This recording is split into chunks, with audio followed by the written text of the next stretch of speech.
ہم میں سے ہر کوئی یہ چاہتا ہے، ہم میں سے ہر کوئی یہ پسند کرتا ہے کہ ہم جنت میں جائیں، اس کا شوق بھی رکھتا ہے. لیکن جنت میں جانے والوں کی کوالٹیز کیا ہیں، کون سے لوگ جنت میں جانے کے لیے سوٹیبل ہیں، یہ ہمیں معلوم نہیں ہوتا. اور کون سی چیزیں جنت میں جانے کے لیے رکاوٹ بن جاتی ہیں وہ بھی پتہ ہونی چاہیے. اب دیکھیے جیسے دنیا میں ہر شخص کینیڈا نہیں آ سکتا، ہر شخص یعنی دنیا میں جتنے بھی گلوب پہ لوگ ہیں ہر شخص امریکہ نہیں جا سکتا. کیوں؟ اس کے لیے ویزا چاہیے ہوتا ہے، اور جو ویزا آپ اپلائی کرتے ہیں تو اس کے لیے کچھ کوالیفیکیشن چاہیے ہوتی ہے. آپ میں سے جو لوگ امیگریشن لے کر یہاں پر آئے ہیں وہ جانتے ہیں کہ آپ سے کتنے سوال کیے گئے، آپ کی کون کون سی چیزیں دیکھی گئی، اور اگر وہ پوری نہیں تھی تو پھر کیا کیا گیا. جن لوگوں کی نہیں ان کا ویزا ریجیکٹ ہو گیا، وہ نہیں آ سکے کیونکہ وہ کوالیفائی نہیں کرتے تھے. اسی طرح آپ کہیں جاب کرنا چاہتے ہیں تو آپ کے لیے کیا ضروری ہوتا ہے، کیا کریں؟ کوالیفیکیشن کو میٹ کریں.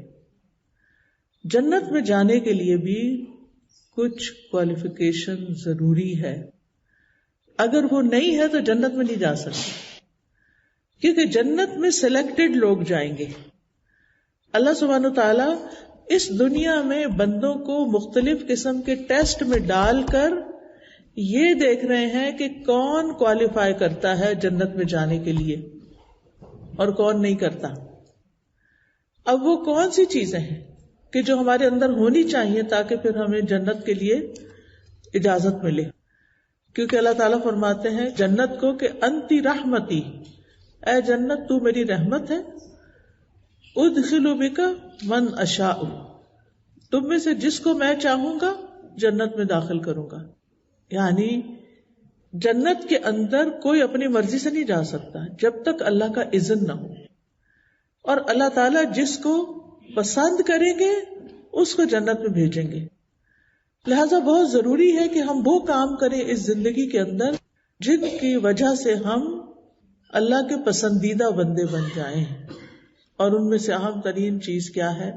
اچھا اخلاق. نبی صلی اللہ علیہ وسلم نے فرمایا 3 قسم کے لوگ جنتی ہیں. ان میں سے ایک رحم اور شفقت کرنے والا، جو دوسروں پر مہربان ہو، رحیم ہو.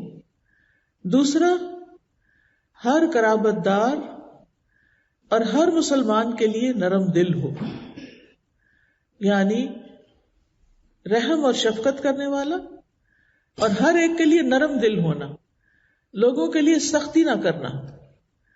پھر اسی طرح مومن کے لیے ایک مضبوط دیوار کی طرح ہے. ان کا آپس کا تعلق رحماء بینہم ہے کہ وہ ایک دوسرے کے لیے بہت مہربان ہوتے ہیں.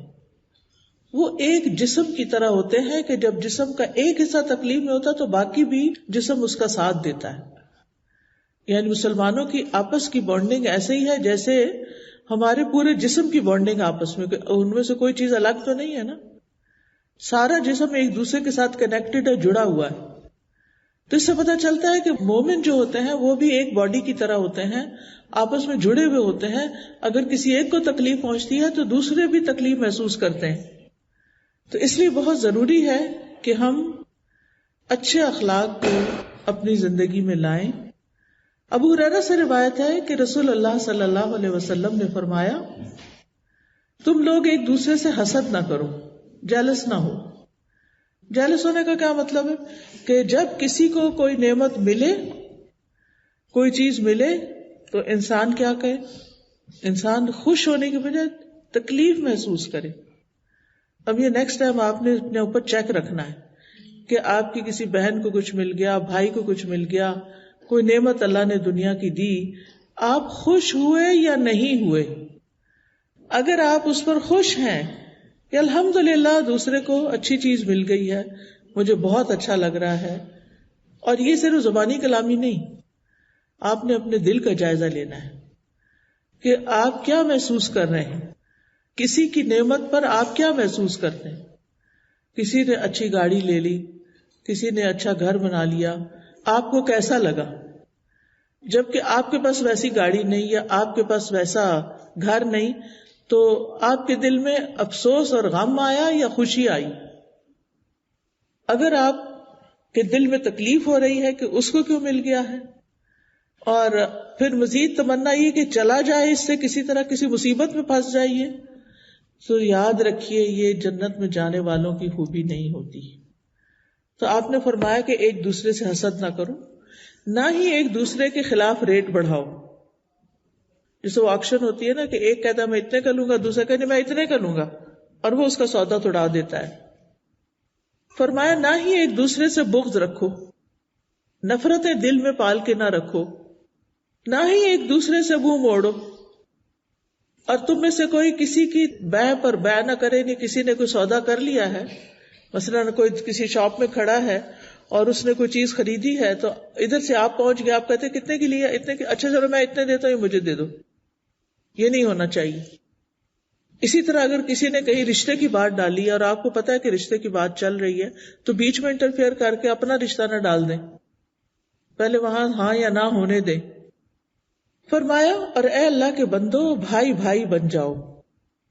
مسلمان مسلمان کا بھائی ہے، وہ نہ اس پر ظلم کرتا ہے اور نہ اسے ذلیل کرتا ہے، اور نہ اس سے جھوٹ بولتا ہے، اور نہ ہی اسے حقیر سمجھتا ہے. کیا کیا نہیں کرنا؟ کسی پر کیا نہیں کرنا؟ ظلم نہیں کرنا. شاباش. کسی کو ذلیل نہیں کرنا. Very good. کسی سے جھوٹ نہیں بولنا، کسی کو حقیر نہیں سمجھنا. یہ باتیں یاد رہنی چاہیے، ٹھیک ہے؟ اسی لیے میں دوبارہ دہرا رہی ہوں کہ آپ کو یاد ہو جائے. کسی کے ساتھ ظلم و زیادتی نہیں کرنی، کسی کو ذلیل نہیں کرنا، بے عزت نہیں کرنا، کسی سے جھوٹ نہیں بولنا، کسی کو حقیر نہیں سمجھنا. آپ صلی اللہ علیہ وسلم نے اپنے سینے پر اشارہ کرتے ہوئے فرمایا 3 مرتبہ، تقوی یہاں ہے، تقوی یہاں ہے، تقوی یہاں ہے. کسی آدمی کے برا ہونے کے لیے یہی کافی ہے کہ وہ اپنے مسلمان بھائی کو حقیر سمجھے. کسی انسان کے برا ہونے کے لیے یہی کافی ہے کہ وہ دل میں کسی اور کو اپنے سے چھوٹا سمجھے، کسی سے بے وقوف ہے، اس کو تو کچھ عقل نہیں، اور یعنی برے برے خیالات اس کے بارے میں رکھے. پھر فرمایا ایک مسلمان دوسرے مسلمان پر پورا پورا حرام ہے، اس کا خون، اس کا مال اور اس کی عزت و آبرو. یہ 3 چیزیں حرام ہیں: مال، خون اور عزت و آبرو. تو بعض اوقات لوگ کسی کو قتل تو نہیں کرتے، خون حرام ہے، چوری بھی نہیں اس کی کرتے، لیکن اس کی بے عزتی بہت کر دیتے ہیں، اور یہ بہت عام ہوتا ہے. اور ہم سمجھتے ہیں کہ شاید یہ گھر سے باہر کرنے کا کوئی کام ہے.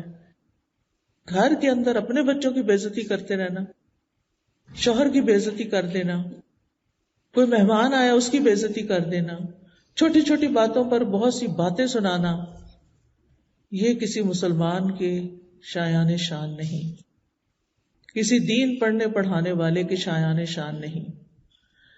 آپ کسی سے بھی اختلاف کر سکتے ہیں، لیکن ڈس ریسپیکٹفل نہیں ہونا. یعنی یہ نہیں ہو سکتا کہ ہر بات آپ کی دوسرے کے موافق اور دوسرے کی آپ کے موافق ہو. بہت دفعہ ایسے ہوتا ہے، اور ہم آزمائے بھی جاتے ہیں.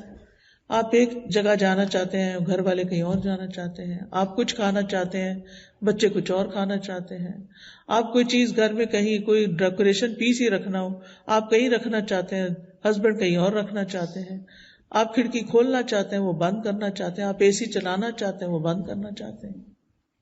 یہ روزمرہ کے ایشو ہیں. اب ان کو بیٹھ کے ریزالو کر لینا چاہیے، لیکن یہ نہیں کہ چیخنا چلانا شروع کر دیں، بدتمیزی شروع کر دیں. یہ نہیں ہو سکتا. مومن یہ نہیں کرتا. ریسپیکٹ فلی دوسرے کو اپنا نقطہ نظر کنوے کرتا ہے، کوئی سلوشن نکالتا ہے اس کا، لیکن یہ نہیں کرتا کہ بول چال بند کر دے، بد اخلاقی برتے. ایسے کام نہیں، ٹھیک ہے نا. پھر صرف یہ نہیں کہ ہمیں ایک دوسرے سے حسد نہیں کرنا، بلکہ محبت کرنی ہے. نبی صلی اللہ علیہ وسلم نے فرمایا مومن محبت کرتا ہے اور اس سے محبت کی جاتی ہے. یہ ایمان کی علامت ہوتی ہے کہ آپ لوگوں سے محبت کریں اور لوگ بھی آپ سے محبت کریں، اور اس بندے میں کوئی خیر نہیں، کوئی خوبی نہیں جو نہ محبت کرتا ہے اور نہ اس سے محبت کی جاتی ہے. اور لوگوں میں سے سب سے زیادہ بہترین انسان وہ ہے جو ان کے لیے سب سے زیادہ فائدہ مند ہے، نفع بخش ہے، ان کو فائدہ پہنچاتا ہے، وہ سب سے اچھا انسان ہے. اچھا انسان وہ نہیں جس نے قیمتی جیولری پہن رکھی ہو، اچھا انسان وہ نہیں جس کے شوز بڑے مہنگے ہوں، اچھا انسان وہ نہیں جس کا عبایا بڑا مہنگا ہو، اچھا انسان وہ نہیں جس کا بیگ بڑا قیمتی ہو، اچھا انسان وہ نہیں جس نے خوب میک اپ کیا ہوا ہو. اچھا انسان وہ ہے جس کا اخلاق اچھا ہو، جو دوسروں کو فائدہ پہنچائے، جو دوسروں کے کام آنے والا ہو، جو دوسروں کی مدد کرنے والا، جو دوسروں کی خدمت کرنے والا ہو. اور ہر ایک کا طریقہ فرق ہو سکتا ہے، کوئی مال سے مدد کرتا ہے، کوئی جان سے کرتا ہے، کوئی اچھے اخلاق سے، کوئی علم سے، کوئی کسی طرح. اللہ نے یہ کام نہ مختلف لوگوں کو بانٹے ہیں. سارے لوگ ڈاکٹر نہیں ہوتے، سارے انجینئر نہیں ہوتے. یہ جو مزاجوں کا فرق رکھا ہے، یہ پسند ناپسند کا یا قابلیت کا فرق، یہ اللہ کی طرف سے ہے. یہ اختلاف رکھا ہے اللہ نے تاکہ دنیا کے کام چلتے رہیں. اگر سارے لوگوں کی پسند ایک ہی ہو جاتی تو مارکیٹ سے سارے ایپل ختم ہو جاتے ہیں، کیونکہ سارے لوگ پھر صرف ایپل ہی کھانے لگتے. تو اب آپ دیکھیے گھر میں بھی فروٹ آتا نا، کوئی بچہ کیلا پسند کرتا ہے، کوئی انگور پسند کرتا ہے. اب آپ اس پہ الجھے نہیں کہ یہ کیا مسئلہ ہے، میں کیا کیا لے کر آؤں، کبھی کوئی کچھ کہتا کوئی کچھ نہیں. یہ اچھی بات ہے. اگر سارے ایک ہی چیز چاہتے ہوتے تو ایک چیز کے پیچھے سب لگ جاتے اور باقی چیزیں پڑی رہتی. تو یہ اختلاف اس دنیا کی رونق ہے، زینت ہے. اس کو انجوائے کرنا چاہیے، اس کے فائدے سوچنے چاہیے، نہ کہ اس کے پیچھے جھگڑے شروع کر دینے چاہیے.